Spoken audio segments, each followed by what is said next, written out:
After a 33-year leave of absence from his alma mater, I am pleased to present to you Dr. William Gates.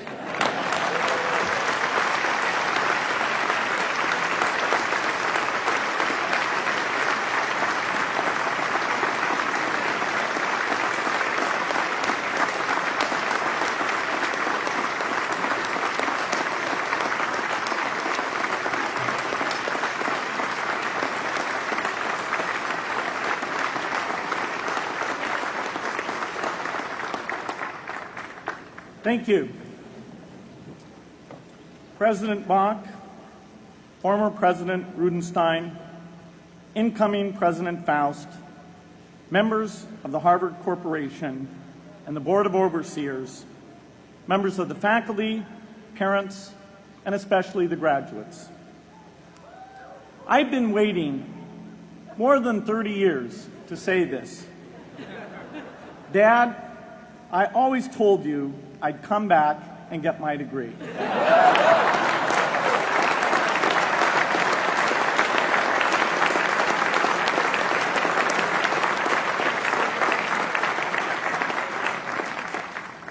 I want to thank Harvard for this honor. I'll be changing my job next year, and it will be nice to finally have a college degree on my resume. I applaud the graduates for taking a much more direct route to your degrees. For my part, I'm just happy that the Crimson called me Harvard's most successful dropout. I guess that makes me valedictorian of my own special class.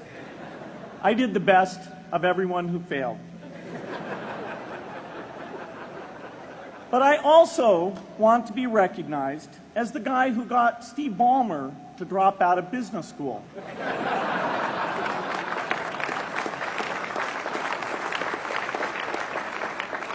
I'm a bad influence. That's why I was invited to speak at your graduation.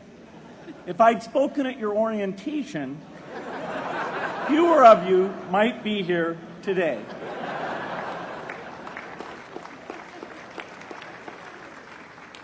Harvard was a phenomenal experience for me. Academic life was fascinating.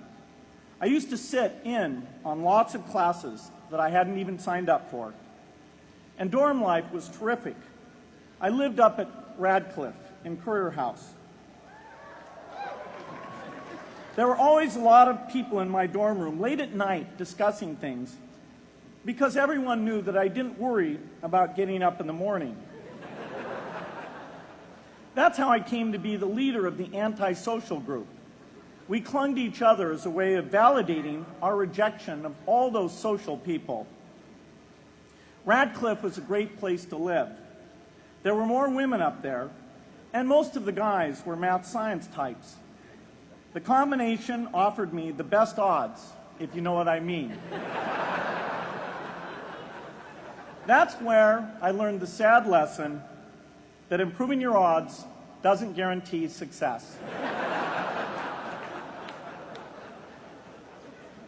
One of my biggest memories of Harvard came in January 1975 when I made a call from Currier House to a company in Albuquerque, New Mexico that had begun making the world's first personal computer. I offered to sell them software. I worried they would realize I was just a student in a dorm and hang up on me. Instead, they said, "We're not quite ready. Come see us in a month," which was a good thing because we hadn't written the software yet. From that moment, I worked day and night on the extra credit project that marked the end of my college education and the beginning of a remarkable journey with Microsoft. What I remember above all about Harvard was being in the midst of so much energy and intelligence. It could be exhilarating, intimidating, sometimes even discouraging, but always challenging. It was an amazing privilege, and though I left early, I was transformed by my years at Harvard, the friendships I made, and the ideas I worked on. But taking a serious look back, I do have one big regret. I left Harvard with no real awareness of the awful inequities in the world, the appalling disparities of health and wealth and opportunity that condemn millions of people to lives of despair. I learned a lot here at Harvard about new ideas in economics and politics. I got great exposure to the advances being made in the sciences. But humanity's greatest advances are not in its discoveries, but in how those discoveries are applied to reduce inequity.